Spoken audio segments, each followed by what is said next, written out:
Greetings all, and welcome back to the V.T.P.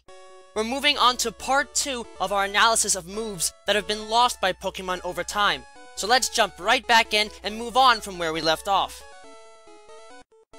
While a few examples have been shown in the first part of this episode, it is important here to cover with greater depth the consequences and reasoning behind the loss of a move due to it being replaced. Now, when I say replaced, I mean that a move is swapped out for another one, but the level it is learned at, or at the very least, the order in which it is acquired by a Pokémon in their list of naturally learned moves remains the same. While balancing the moveset of a Pokémon is still an important focus here, it is noted that these replacements can oftentimes give Pokémon a better strategic position in a battle, and thus replacement moves can have a profound effect on their ability to survive effectively in a fight, and in turn can prove to be vital in expanding the overall versatility of a Pokémon, even if it's just through the list of moves they learn naturally. The members of the male Nidoran family used to be able to get access to the Tackle attack in Generations 1 and 2, but unlike the members of the female side of this family, who had Tackle removed in favor of the Scratch attack for the sake of eliminating redundancy, in the male side, the move was completely removed and replaced with the Peck attack. This actually makes plenty of sense, as these creatures primarily rely on their toxin-leaking horns to deal damage in battle over the rest of their body, a consequence of their larger horn size compared to their female counterparts, and since having them start off with Horn attack would give them access to a decently strong attack far too quickly, incorporating Peck instead is a fair compromise. Clefairy used to have access to the Light Screen technique at later levels, starting in Generation 1, and they managed to hold onto it for a while before it was ultimately replaced with the Moonblast attack in Generation 6. This change likely occurred for two reasons. For one thing, since Light Screen was available as a TM at that point, and had been for a while, it could easily be taught to the creatures, so having it as part of their natural move list was effectively redundant. More importantly though, since Generation 6 was when the Fairy type debuted, and the members of the Cleffa family became pure Fairy types, they needed access to a powerful high-level move that would support their new type assignment.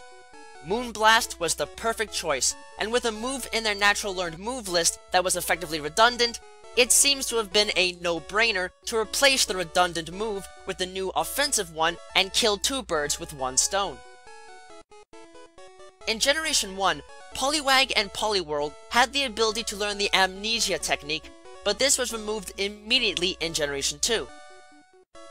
Amnesia was likely there to act as compensation for the fact that the base attack stat of these two creatures is actually higher than their base special attack stat, since special attack and special defense were one stat in Generation 1 and could thus be boosted by Amnesia. This was fixed in Generation 2 to better take advantage of their better offensive stat by replacing it with Belly Drum, allowing them to make the most of their higher base attack stat. Execute used to be able to learn the powerful Psychic attack in Generations 4 and 5 for the most part, but this was changed in Black 2 and White 2, the move being instead replaced with Extrasensory. This change likely occurred for two reasons. First of all, Execute are not supposed to be incredibly powerful Psychics by any means, so having them get access to the defining power attack for the type would make it seem like they were supposed to be treated like any other Psychic type. Secondly, having access to the odd Extrasensory attack makes sense given that Executor also gains access to abnormal Psychic type moves as well, being able to learn the unique Psyshock attack naturally. Sentret used to be able to start off with the Tackle attack from birth, but it immediately lost this move in Generation 3, having it replaced with the Scratch attack. This is a rare case where the most likely reason for the change was for the sake of uniformity within its family, because while Sentret started off with the Tackle attack in Generation 2, its evolved form Furret instead started off with the Scratch attack.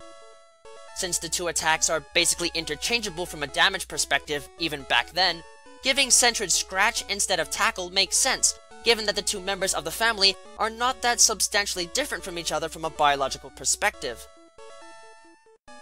Steelix once had the capacity to learn the Rock Polish technique in Generation 4, but they lost the move in Generation 5, having it replaced instead with the newly introduced Autotomize technique.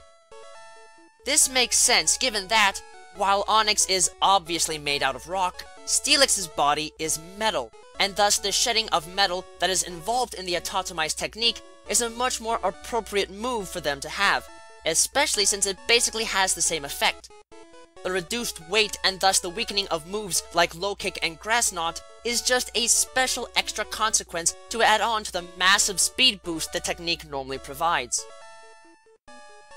Piloswine had the capacity to start off with the Horn Attack move in Generation 2 and 3, but they lost the move starting in Generation 4, where it was replaced with the Peck Attack. It is not initially clear as to why this replacement was made, as Horn Attack is by far the superior move, but this may indeed be the reason why. Since these creatures can start off with it, even as evolved Pokémon, and looking at the level they acquire the move, it simply would have been too strong of a move to start off with. This is especially the case when looking at their evolved form, Mamoswine, which was introduced in the same generation the move was lost in, something I sincerely doubt was a coincidence. Piloswine might not be physically strong enough to make terrific use of such a decent move early on, but Mamoswine definitely can, as their incredible physical power makes them a threat in just about any battle, thus requiring some balancing to be made in the family's moveset to keep Mamoswine from being too overpowered at an early stage of development. Much like Execute, Chimecho once had access to the Psychic Attack in Generation 3, but they immediately lost it in Generation 4, having it replaced with the Extrasensory Attack. Much as with the former case, this change was likely the product of Chimecho not necessarily being designed to be incredibly powerful, as well as the fact that they are incredibly abnormal in form and mannerisms, especially for a Psychic type, and should thus more appropriately have access to more abnormal moves and powers in turn. Among the legendaries that were introduced in Generation 4, there were 3 that are noteworthy because a great deal of change was made in their movesets within that generation when moving between Diamond and Pearl and Platinum. These 3 Pokemon were Regigigas, Darkrai, and Shaman, and the changes made were done so to give them a greater profile and better use in battle, which makes sense as major changes were made to Regigigas as a whole during this transition, and both Darkrai and Shaman became more accessible with Platinum. In looking at Regigigas, the biggest change made to them outside of their moves was that the one found in Platinum had its encounter level set to 1, as a sign that it had been in stasis for so long that nearly all of its power was gone. In making the transition from Diamond and Pearl to Platinum, Regigigas lost access to the Mega Punch, Stomp, and Superpower attacks, instead getting access to the Dizzy Punch, Foresight, and Revenge moves, respectively. It is likely that these replacements were made to not only help make Regigigas more distinct from the other legendary golems, but also to make them better suited for keeping themselves alive long enough to get past their slow start ability. Since Dizzy Punch can cause confusion to buy them some time, Foresight allows them to still strike ghost types and eliminate evasion changes to a target, and Revenge is more likely to be powered up, since Slow Start is likely to make Regigigas initially slower than the opposition. In the case of Darkrai, in Platinum, they lost access to the Nightshade, Pursuit, and Embargo moves, having them replaced with the Ominous Wind, Feint Attack, and Nasty Plot moves, respectively. Much as with Regigigas, this change allowed Darkrai to put their powerful special offenses and basic tactics to better use, as Ominous Wind provided them a decent damage-dealing attack to start off with, versus a move that at a young age would barely do any damage to an opponent. Feint Attack provides them a decent attack that can bypass any evasion change an opponent might make to protect themselves, and Nasty Plot serves to boost their already incredibly high special attack stat to devastating levels of power. And finally, Shaman once had access to the Defense Curl, Grass Whistle, and Lucky Chant techniques, but in Platinum they were replaced, respectively, with the Growth, Sweet Kiss, and Healing Wish techniques. This change in moveset very much looks to be designed to make normal Shaman into more of a supporter than a fighter, as a counterpart to their offensively driven Sky form, with Growth acting as a decent setup to give their offenses a boost, Sweet Kiss helping to confuse opponents to keep allies and themselves safe, and Healing Wish acting as a saving grace to help revitalize a teammate at the expense of Shaman's own health. Lastly, in Generation 5, Minccino had natural access to the Growl technique at a fairly young age, but had it replaced with the Baby Doll Eyes technique starting in Generation 6. This is a fairly simple swap and makes sense given their mannerisms, as Minccino are very kind and gentle creatures and rarely ever show a desire to scare or harm others, so them growling at anything doesn't entirely fit their established mannerisms. The Baby Doll Eyes technique is therefore a more appropriate substitute, plus its increased priority makes it even better than Growl, helping to give these otherwise fairly weak creatures all the help they can get in the wild. In some rare cases, it is possible for a Pokemon to lose a move from its move repertoire, only for them to regain access to it at a later time.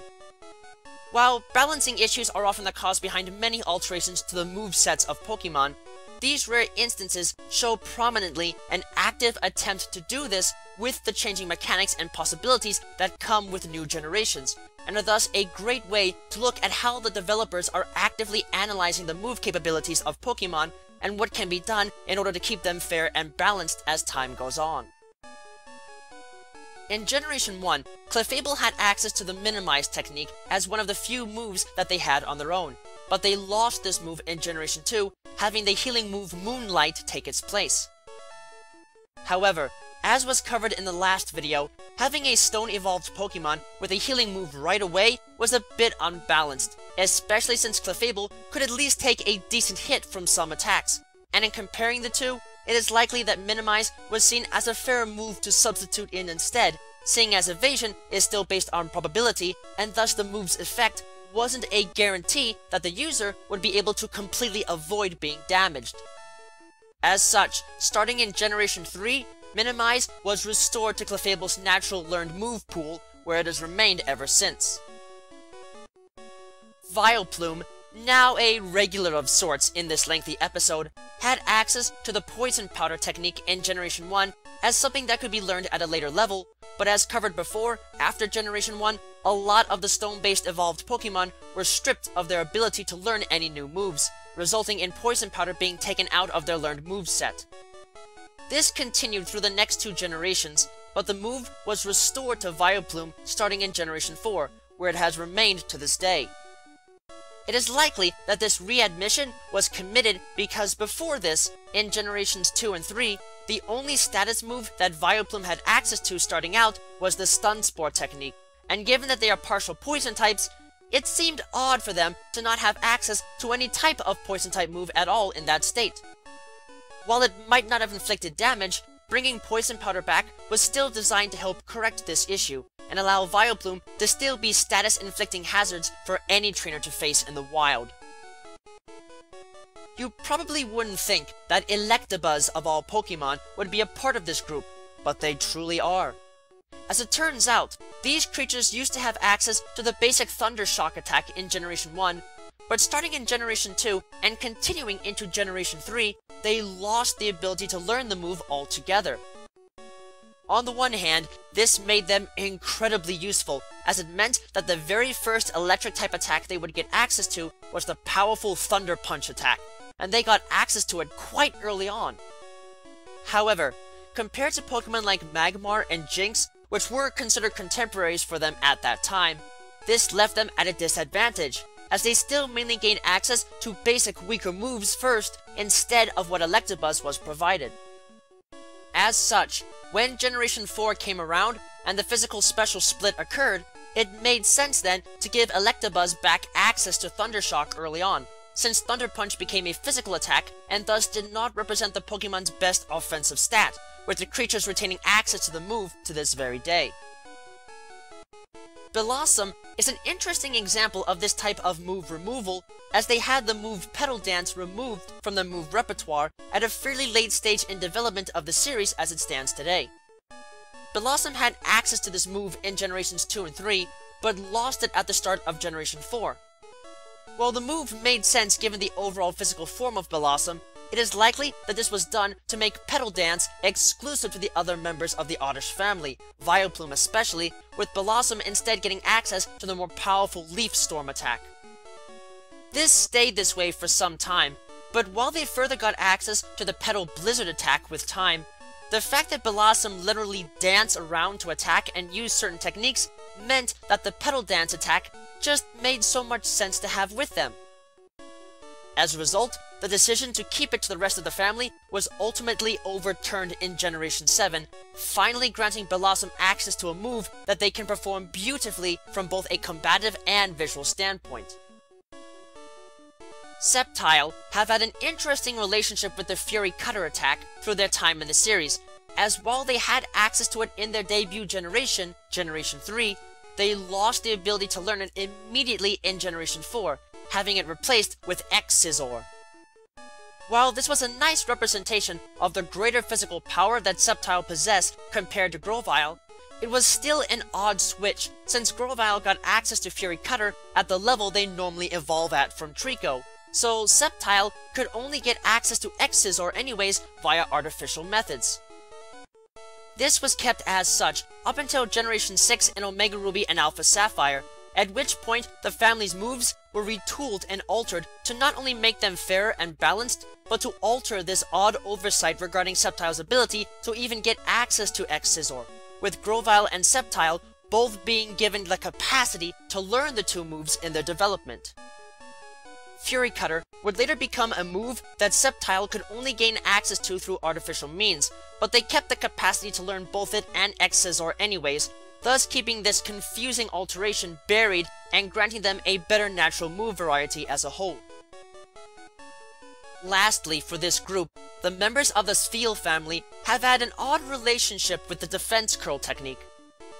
First introduced to the move repertoire in Generation 3 with Fire Red and Leaf Green, Spheal has retained access to this move for the rest of its time in the series,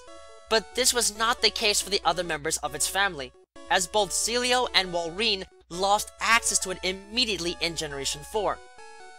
As for why, it's pretty simple if you think about it. It's kind of hard to use a move like Defense Curl when your body is not spherical in any way. However, this logical alteration was nullified in Generation 6 with the retooling of many Pokémon movesets, with all members of the family being granted access to the technique once more. This is likely a simple case of bringing out the most use of the move within the family, since Defense Curl can have the effect of powering up their Ice Ball attack and thus makes them a potential threat, and thus simply isn't something that only one member of the family should be able to make use of when the attack is so strongly associated with the entire family. Taking a final look at artificial ways of learning moves, namely through TMs and HMs, it comes as no surprise that a Pokemon's capacity to learn a specific move via these devices can be halted and removed completely if that device and the move assigned to it are discontinued. While many TMs today have been around for a while and have been established in at least 2 or more generations as consistent favorites, this is not how it was early on in the days of Silphco when they produced them, as in the first few generations, additions and alterations were common, and many moves went through consumer testing before becoming permanent additions to their lines, with many of them sadly not making the cut. A good example can be seen in the TM for Defense Curl, which debuted in the 2nd generation of TMs, but was discontinued immediately in the 3rd generation line of TMs, despite many Pokemon, such as Bulbasaur, being able to learn the move. The TM for Reflect is another good example, and an odd one at that, as while it was brought back in later games as a TM, with Generation 2 being the only one where it was not available as a TM, many fewer Pokemon were able to learn the move via TM compared to its debut in Generation 1, likely a consequence of reassigning the move to only the Pokemon that would have the unique elemental powers needed to generate that sort of defensive barrier, instead of being a move that simply any Pokemon could use for their benefit. Next, let's take a look at some more individual cases of Pokemon losing moves through time. Taking a look at some more Fire Red and Leaf Green shenanigans, we can see that in these games, Diglett and Dugtrio were able to learn the Fury Swipes attack, but later lost the ability to learn it naturally. It is likely that this was initially added in response to the fact that they can learn Scratch and Slash naturally, but that's only because they can rotate their bodies fast enough for their core skin to cause abrasive damage and mimic the attributes of those moves.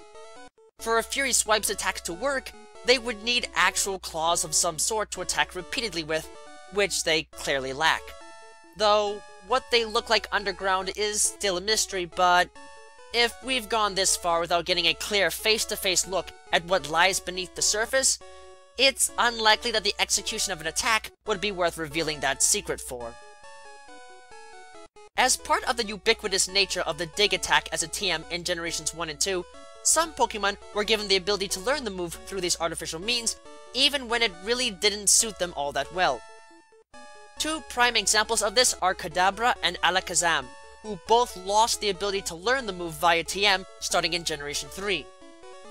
In hindsight though, this removal makes a lot of practical sense, as once less of a focus was put on the TM, it likely became apparent to the developers that it probably didn't make much sense to have these Pokemon possess the capacity to learn the move when their frail physical bodies simply wouldn't realistically be up to actually executing it. While it may seem absurd given their general biology, the members of the Tentacool family actually had access to the Water Gun attack in Generation 1, but lost access to it immediately in Generation 2, being switched out for the Bubble Beam attack instead. The reasoning for this initial inclusion was quite simple. Aside from Hydro Pump, Tentacool and Tentacruel did not get access to any other Water-type attacks naturally, so Water Gun was needed to give them at least some sort of decent stab Water-type move beforehand, and before better ones like Water Pulse and Bubble Beam became available to them in later generations. Weepinbell and Victory Bell definitely knew how to take a bite out of opponents in Generation 5, as they were able to learn the Bug Bite attack via Move Tutor before this was ultimately removed from their move repertoire in Generation 6. It is understandable why it might have been included initially, as these plants are carnivorous and definitely large enough to bite and swallow smaller Pokemon. In truth though, these creatures do not have actual teeth to even use the move with, nor the ability to really bite down hard on anything, resulting in them not really being able to deliver such a physical strike on the basis of their anatomy alone. Not that such a thing makes them any safer to stick your head near, mind you. Ponyta and Rapidash have had an unusual alteration to their initial and learned attacks in regards to the Tackle and Quick Attack moves. Initially, Ponyta was able to learn the Quick Attack move as an egg move, but they lost this ability in Generation 3. However, for compensation, Fire Red and Leaf Green decided to throw another monkey wrench into things by removing Tackle from both Ponyta and Rapidash's learned moves, replacing it with Quick Attack. Starting in Generation 4, this was undone for Ponyta and it was given exclusive access to Tackle, while Rapidash retained Quick Attack as a starting basic attack. The final correction that occurred in Generation 4 is likely linked to their biological characteristics. While Ponyta move at decently high speeds, they can still slow their bodies down if needed to execute a tackle attack against an opponent. Rapidash, on the other hand, move at a maximum speed of 150 miles per hour, and at that speed, trying to deliver a tackle attack would be too much of a risk to take with their hooves rarely actually on the hard ground just beneath their feet. Hence, why instead they retained Quick Attack as a reflection of their speed and this risk-based limitation. Back in Generation 2, Seal used to be able to do more than just headbutt others with their horn, as they had Peck as an egg move in Generation 2. However, seeing as their horn is only really used for puncturing ice and isn't necessarily long enough to really have the same effects as a pecking beak, it makes sense that they lost the ability to learn that move in Generation 3. More interesting, though, is the fact that both Seal and Dugong used to be able to learn Strength via HM in Generation 1, but lost said capacity as soon as Generation 2 came along. It is likely that they once had the capacity because of their penchant for headbutting things, and initially, it seemed like it would make sense for them to be able to exert enough effort to push large objects. However, if one really thinks about it, it would be hard to do so when one lacks the feat needed to push themselves with enough force to actually move a large object, hence why the move was removed from their move repertoire. Going back to Execute for a second, we can see that it once had the ability to learn the Mega Drain attack as an egg move in Generation 2, but lost this ability starting in Generation 3. Why it was removed is likely due to the fact that Giga Drain was kept as a TM into Generation 3, and since it was no longer a new move, it made sense that an inferior move would be removed when it was much easier to get a better move for much less effort, acting as a measure of removing semi-redundancy within their moveset. The members of the Rhyhorn family used to have access to the Leer technique in Generation 1, but they lost access to it immediately in Generation 2. It is quite likely that they originally had access to it as a way of making their physical offenses more powerful and as a tool of intimidation, but given how high their base attack stat is already, especially in the case of Rhydon, having a move that would only further increase it seems like it would have been a bit of overkill, hence why it was removed. In addition, Rhyhorn used to be able to learn Pursuit and Thrash as egg moves in Generation 2, likely as a consequence of their idealized penchant for charging and pursuing others with ruthless aggression and limited intelligence, destroying everything that gets in their way. However, in reality, given that they tend to only charge in straight lines, thus minimizing their destruction, plus the fact that their incredibly limited intelligence means that they are unlikely to be able to remember what, let alone who, led them to start charging in the first place, it makes a bit more sense in review that the moves were removed from the natural move repertoire immediately in Generation 3.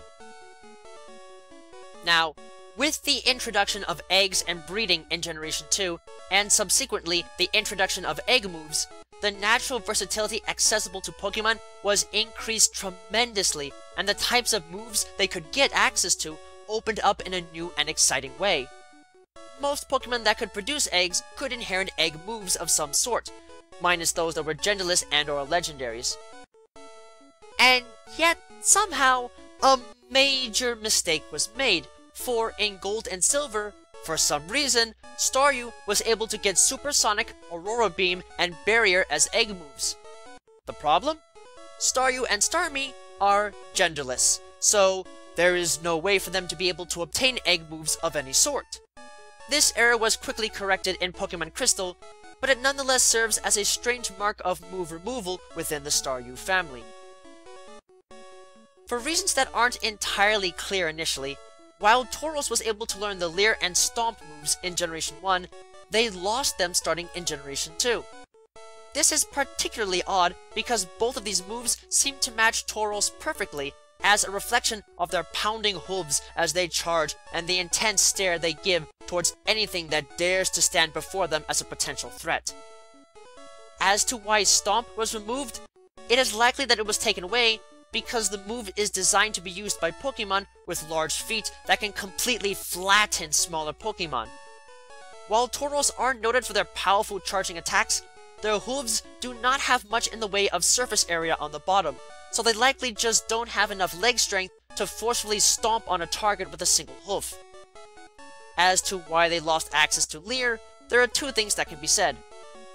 From a technical standpoint, Leer made Tauros particularly dangerous because of their relatively high base attack stat, so removing it might have been done to balance them out as an offensive threat. Secondly, and the more likely explanation behind its removal, Tauros instead got access to Scary Face starting in Generation 2, which is much more appropriate for their mannerisms, as the stare they give to opponents is designed more to halt them in their tracks, to give Tauros a better chance at destroying them with their charging strikes by closing the distance between the two parties more rapidly, making a speed drop more advantageous in that regard than a defense drop.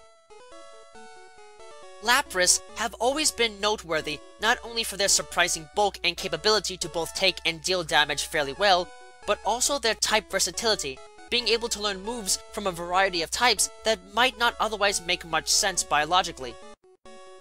However, at one point, this was even more so the case, as Lapras were once able to learn the Solar Beam attack via TM in Generation 1, though it seems that the developers realized that having them be able to learn such an attack makes little sense, as they don't have a need or real ability to store thermal energy, plus it's a fairly powerful attack that could otherwise be used quite well by Lapras, as they had the bulk to be able to take a hit while charging it in that generation before using the attack. They additionally had the ability to learn the Aurora Beam attack as an egg move in Generation 2, but this move was removed in Generation 3, likely because Lapras get access to Ice Beam naturally and via TM, which is pretty much superior in every way, plus Aurora Beam's capacity to lower the attack stat of the target would be a bit overpowered given Lapras' impressive bulk. Even the evolutionary oddity that is Eevee is not without some sort of loss, as is the case with two of its evolutions. Looking at Eevee itself, it can be seen that starting in Pokemon Yellow in Generation 1, the creatures were given access to the Focus Energy technique and retained access to it for some time, but ultimately lost it in Generation 2 with Crystal, where it was replaced with Baton Pass. The introduction of the move was likely done to help give Eevee an edge in battle despite their poor stats for those that were indecisive about what to evolve them into, but this type of help wasn't really needed in Generation 2 after a while, since it made no real sense biologically for the creatures to have access to the move, leading to its removal. Vaporeon ended up losing two moves over time, namely Mist and Bite, both of which they had access to starting in Generation 1. Mist is interesting because it was not removed from Vaporeon's move list because it didn't fit or made them unbalanced. Instead, uniquely, it was removed because of an oversight in the way that Pokemon learned moves in those days. While there was not an initial problem with the moves Mist and Haze in their move repertoire, in Pokemon Yellow, the two were set to be learned at the same level as each other. This presented a problem in regards to leaving one at the Pokemon daycare. While in there, Pokemon cannot learn more than one move at once, unlike out in battle, so if a Vaporeon was left in the daycare and reached the level needed to learn Mist and Haze, since it couldn't learn them both at the same time, the Vaporeon could only learn Mist and not Haze. This was corrected by removing Mist completely from their move repertoire, leaving only Haze. As far as their Bite attack is concerned, the move was a part of their learned moves until Generation 5 with Black 2 and White 2, being swapped out for Water Pulse at an earlier level. Though it is uncertain why it took so long for the creatures to lose access to the move, the reasoning why is pretty clear. Vaporeon do not have the jaw strength needed to actually forcefully bite someone under normal biological circumstances. So unless they retained the capacity to have the move from their time as an Eevee, there was no reason for them to have it. Flareon, the last of the three members of the Eevee family to have moves removed, had them removed as a direct consequence of the physical special split in damaging moves that occurred in Generation 4, as well as some minor retooling over time. First of all, while Flareon had the capacity to learn the Rage attack in Generation 1 initially, it was removed in Pokemon Yellow, possibly because of the weak power of the attack and the debilitating effects it possessed when in a glitched state in that generation,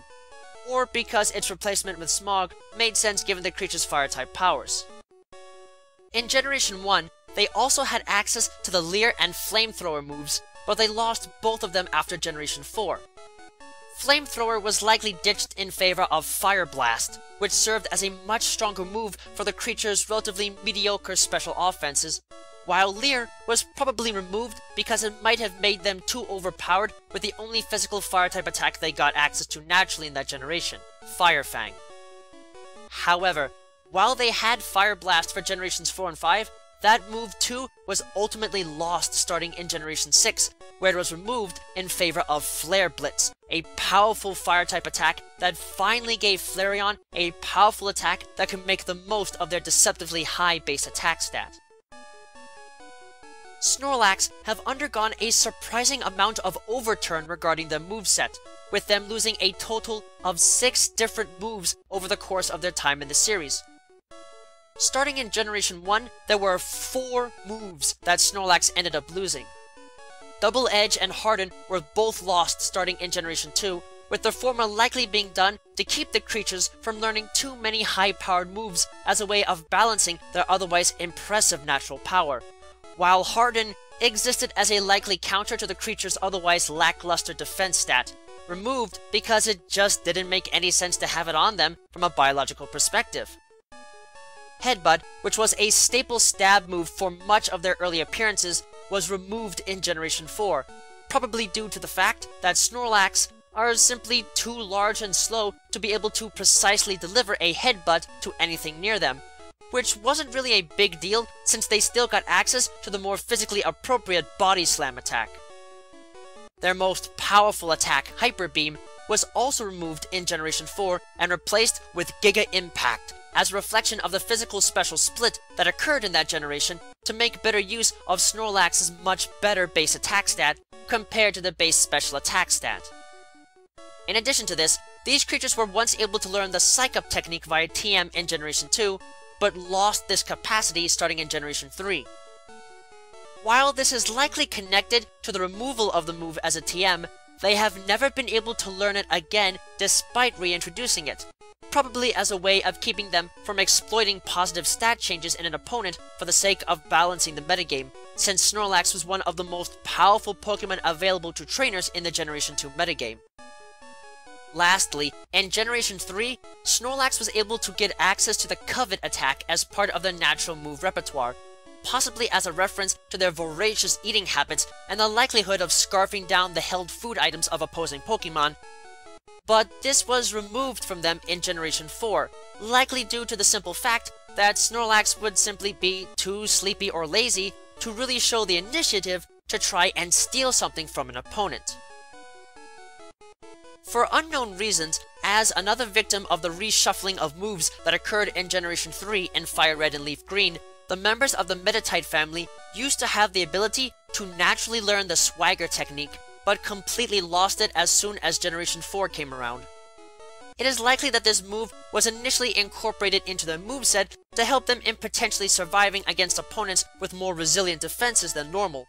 But considering that the execution technique of Swagger really goes against their species-specific mental characteristics and combat style, it makes sense that it didn't last very long in their overall move repertoire.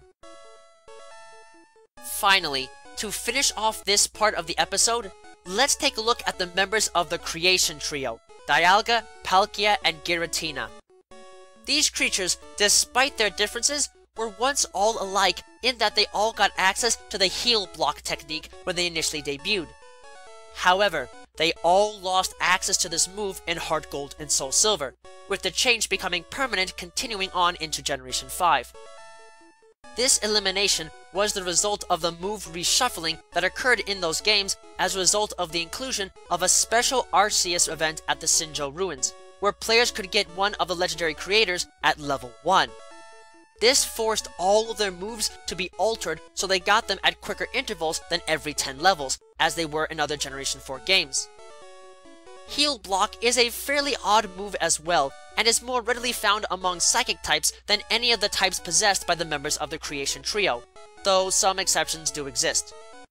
Regardless though, this helped flesh out the creature's movesets, and the alteration as a whole left them with a wider natural move pool to work with, and in truth, the removal of Heal Block suits them just fine, as their stats and other moves are not really built for strategies that might otherwise have use for that particular technique.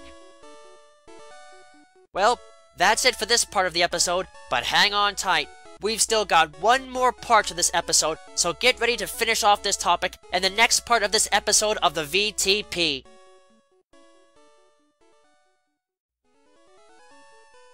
Thank you all for watching this video. It is always an honor to be able to speak with you all on the subject of Pokemon in a way that brings me great joy and happiness in my work. If you would like to keep tabs on past and future work, click that subscribe button, check out my work on DeviantArt, and don't be shy about following me on Twitter, where you can find pertinent announcements on upcoming work before it is officially posted. Links to both can be found in the video description.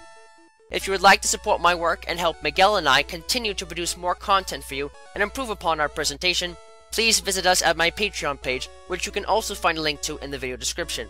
With that, I thank you for watching and I wish you well.